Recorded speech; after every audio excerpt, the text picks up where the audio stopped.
Hello, everyone, and welcome back to English Stories Podcast. We're so happy you are here with us today. Today's story is called David Remembers His Elementary School Days. Yes, that's right. Today, I'm going to share some warm memories from when I was a young student in elementary school. Do you ever think about your childhood? Maybe your first classroom, your favorite teacher, your best friend? Or the little things you still remember, your lunchbox, your school bag, playing outside after class. Those simple moments can become beautiful memories later in life. I still remember many of those moments clearly, and today I'd love to share them with you. Please listen carefully. And at the end of the story, we'll have a quiz question for you. Are you ready? Let's begin. David, when you think about elementary school, what is the first memory that comes to your mind? The mornings. I always remember waking up early for school. I was a small boy then, maybe 8 years old. Every morning, my mother opened the curtains and sunlight came into my room. I never wanted to get up right away. I always wanted 5 more minutes in bed. But school was waiting. Did you enjoy mornings back then? Not at first. But once I got dressed and smelled breakfast in the kitchen, everything felt better. I usually had toast, eggs, or cereal. My father always asked me the same question. Are you ready for school? And I always said yes, even when I wasn't. How did you get to school? I walked every day. My best friend lived next door, so we always went together. We carried our backpacks and talked the whole way. Sometimes we laughed. Sometimes we raced each other down the street. Sometimes we complained about homework. That sounds like a happy routine. It really was. The walk only took about 10 minutes, but it felt important. It was the start of every school day. What do you remember about your classroom?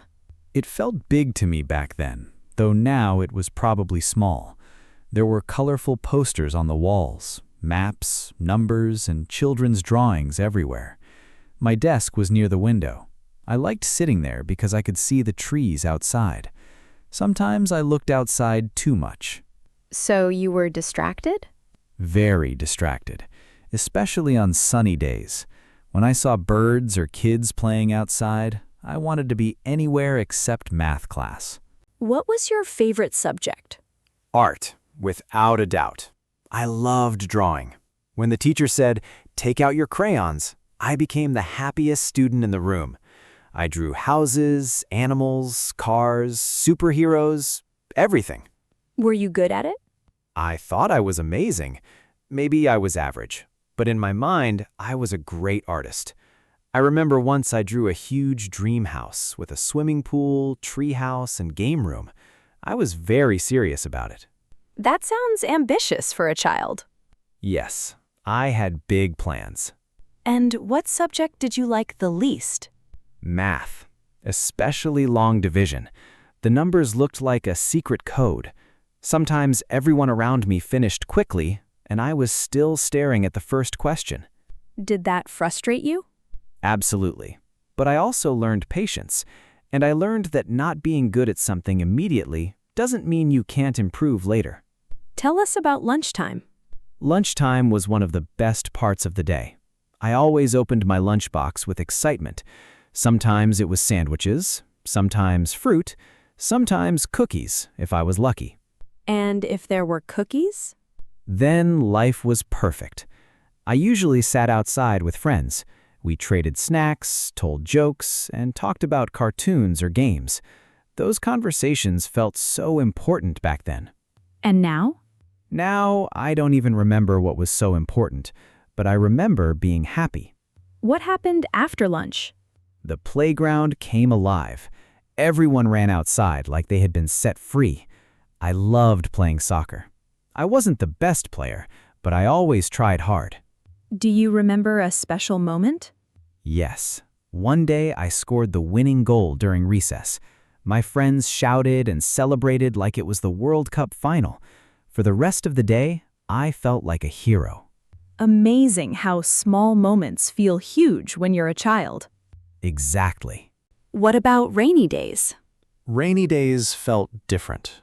We couldn't go outside, so everyone stayed in the classroom.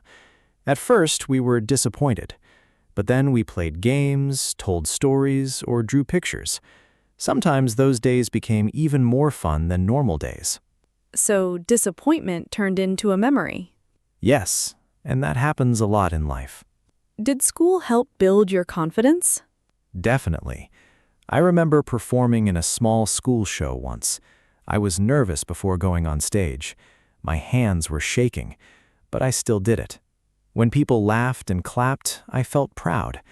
That was one of the first times I learned courage means doing something even when you're scared. What happened after school? I walked home tired but happy. I threw my backpack down, drank cold water, and told my family about the day. Sometimes I talked about tests, sometimes about soccer, sometimes about something funny my friend said. Then I did homework. Slowly. Very slowly. Of course. And after homework, cartoons. That was the reward system. How do you feel when you remember those days now? Grateful. Life was simple then. I worried about homework, lunch snacks, and who won soccer games. Nothing more. Now life is more complicated, but those memories remind me that happiness can be simple. A walk to school, a good friend, a cookie in the lunchbox, a sunny afternoon on the playground. That's beautiful. Those small moments were ordinary then, but precious now. Now it's your turn. What was David's favorite subject in elementary school? A. Math. B. Art. C. Science. Think carefully. 5, 4, 3, 2, 1. The correct answer is B. Art. Great job if you got it right. Vocabulary review. Routine. Something you do regularly. Distracted. Not focused. Confidence. Belief in yourself. Reward. Something good after effort. Precious. Very valuable and special. What is your favorite memory from elementary school? Tell us in the comments. Thank you for listening today. If you enjoyed this story, please like, follow, and share. Practice English every day with us. See you in the next episode of English Stories Podcast. Bye-bye.